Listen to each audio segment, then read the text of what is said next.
The latest in a series of attacks against Tesla vehicles and dealerships across the country. I mean, I don't know who's funding it and who's coordinating it, because this is crazy. I've never seen anything like this. Ladies, gentlemen, and gentle them. No, God! Gather round for the greatest show on earth, Elon Musk's pity party extravaganza, where America's wealthiest man, worth only all the money, gets to sit down with Fox News' premier Trump cheerleader to explain how he is the real victim. It's really come as quite a shock to me that there's this level of really hatred and violence from the left. Oh, poor Elon. Won't somebody please think about the Nazi-saluting billionaires? Alright, let's start where credit is due. SpaceX successfully rescued 2 astronauts who were stranded in space for 286 days. That's genuinely impressive engineering work, done by thousands of brilliant engineers and scientists who actually do the work, while Elon tweets nonsense 20 hours a day. But what happened next is a masterclass in narrative manipulation. It's so good, in fact, that I would say that it would make Joseph Goebbels blush. Because instead of simply celebrating a technological achievement, Musk immediately weaponized it to attack his political enemies. SpaceX could have brought the astronauts back after a few months at most, and we made that offer to the Biden administration. It was rejected for political reasons, and that's just a fact. That's just a fact, huh? No evidence needed, no specifics about what these mysterious offers were and who rejected them. Just throw out an explosive accusation on national television and call it a fact. And that's just a fact. And our intrepid journalist, Sean Hannity, a man who's never met a billionaire's boot he didn't want to lick, doesn't ask for a shred of evidence. No follow-up questions like, when exactly did you make this offer, or who specifically rejected it, or what political reason could possibly justify keeping astronauts in space. Nope, just a sympathetic nod and moving right along. And that's just a fact. Yeah. Speaking of evidence, they get to those supposed deranged leftists setting Tesla dealerships ablaze. What have you done that warrants this? Because I see nothing that you have done except help our country. Yeah, I mean, it's really come as quite a shock to me that there's this level of really hatred and violence from the left. I always thought the left, or the Democrats, were supposed to be the party of empathy, the party of caring. Yes, there was a fire at a Tesla dealership in Vegas, but here's what Musk conveniently leaves out. The cause of the fire is still under investigation. There's no evidence it was politically motivated. None. Is it probable? Sure. Will I be terribly surprised if we find out that it was politically motivated?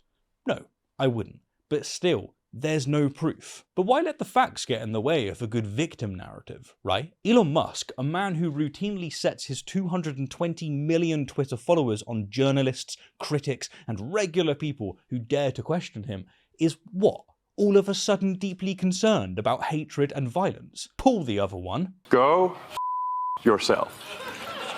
This is the same guy that declares that the woke mind virus is destroying civilization. So I vowed to destroy the woke mind virus after that, and we're making some progress. Join the club. The same guy who endorsed far-right candidates across Europe. The same guy who's been systematically dismantling content moderation on Twitter, allowing hate speech to flourish. But sure, Elon, tell us more about these mean lefties and their dangerous words. The hypocrisy is so thick, you could spread it on toast. Then there's this gem. Tesla is a peaceful company. We've never done anything harmful. I've never done anything harmful. I've only done productive things. Well, except for all those pesky worker safety violations, those discrimination lawsuits, the cars on autopilot that keep crashing. Or have the lowest probability of injury of any cars ever tested by the US government. Wow. The factories with injury rates above the industry average. Or, the agency that's been investigating Tesla's autopilot or full self-driving technology after numerous fatal crashes. The National Highway Traffic Safety Administration. Guess who's downsizing it as part of his federal workforce cuts? Go yourself. That's right. Elon Musk, the guy whose company is being investigated for safety violations, is now effectively in charge of firing people at the agency doing the investigation. That's not a conflict of interest at all, right? Not at all. But besides that, Miss Lincoln, how was the play? I've never done anything harmful. I've only done productive things. What we're witnessing here is one of the richest, most powerful men on the entire planet, a man with direct access to the President of the United States, positioning himself as a helpless victim of shadowy conspiracies. No, seriously, he went on the conspiracy angle.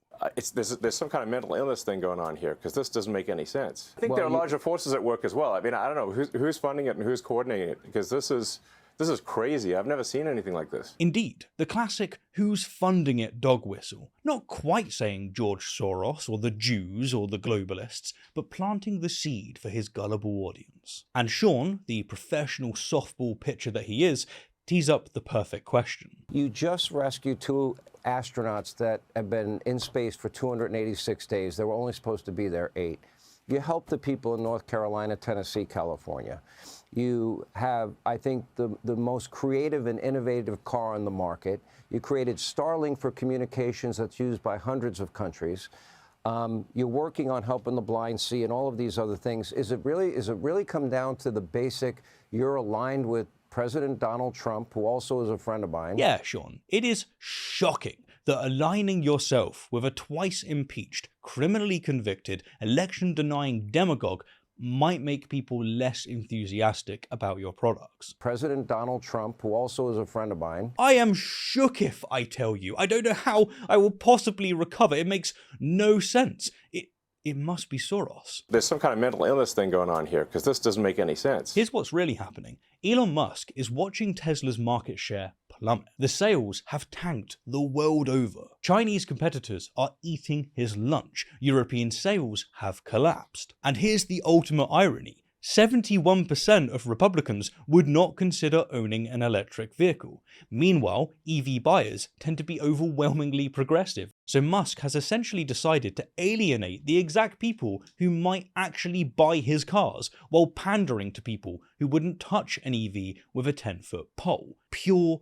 business genius. Amazing. Tesla, which is this great company that's trying to solve climate change, is now associated with Elon in such a negative fashion that it's destroying the sales of their main product, which is selling EVs. Then again, though, Emperor Trump just said that he loves Tesla. And so, you know, maybe all the Republicans are now going to be into climate change. I love Tesla. I mean, they changed their mind about really big things really quickly. Seem to be Russia's ally now, don't they? You're running low on soldiers. But instead of taking responsibility for his lousy business decisions, for alienating his core customer base, for spending more time playing political games than running his companies, he's created a convenient enemy. Those dreaded leftists, those mysterious bad people. You have identified well over $100 billion in waste, fraud, abuse that our federal government never should have been spending. Is that what it comes down to? Sean, true to form, states the $100 billion in waste claim as if it's a fact, but there's no proof. All we have is Musk telling us that it's a fact. And that's just a fact. But this won't surprise you, because Sean is just licking those billionaire boots again. It's what he does. He gets something out of it, something more than money, I suspect. It turns out when you take away people's, the money they're receiving fraudulently, they get very upset. And they basically want to kill me because I'm stopping their fraud.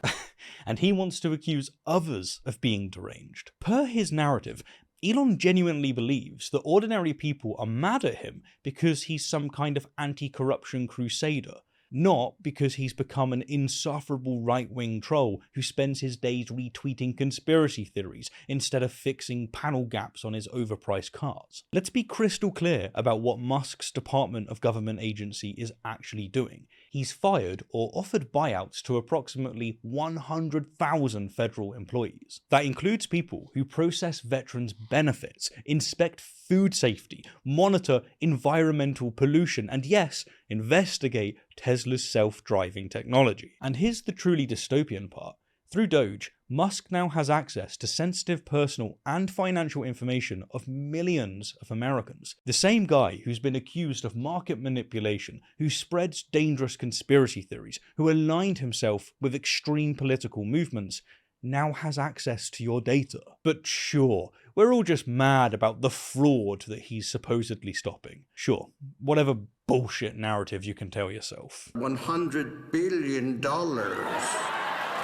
But as I'm sure you're all aware, this narrative serves a purpose. It's not just whining, it is strategic. Because if Tesla's problems are the result of a leftist conspiracy rather than Musk's own mismanagement, then he doesn't have to change anything about how he runs his companies. He doesn't have to improve quality, lower prices, or, God forbid, stop tweeting every 5 minutes. He doesn't need to take responsibility for anything. It's the exact same playbook Trump has run for years. When you fail, blame a shadowy cabal of enemies rather than your own incompetence. And speaking of Trump, let's not overlook the most nauseating part of this entire interview. Without President Trump, this would be impossible. So I'd just like to say, it's only possible with this president. I can't say enough good things about him. I bet you can't, Elon. Especially not when Trump just gave you a free infomercial on the White House lawn, is letting you fire thousands of government workers who regulate your companies, and is turning a blind eye to your monopolistic business practices. What a coincidence that you love him so much. We fell in love. The entire interview was a masterclass in propaganda. Two powerful men pretending to be victims while one dismantles regulations, crushes labour rights, and enriches himself and his buddies at the public's expense. At your expense. And here's the truly insidious part. By casting legitimate criticism as violence, by framing consumer choice as terrorism, they are attempting to delegitimize all forms of peaceful opposition. What's that? You don't want to buy a Tesla because Elon has become a right-wing culture warrior? Well, according to his framing, it's because you're just angry that he's exposing trillions and trillions in fraud. Yeah, what's wrong with you, man? That's disgusting. You disgust me. What the hell? It's a dangerous game. A fucking dangerous game. And it's one that authoritarian movements have played throughout history. Cast yourself as the victim even when you wield enormous power. Claim persecution even as you persecute others. The next time you see Musk playing victim on national television, remember, this is a man who controls multiple monopolistic companies, has direct access to the President of the United States, influences global policies, and has more worth than the GDP of many nations. He is not a victim. He is a master manipulator using the oldest trick in the book.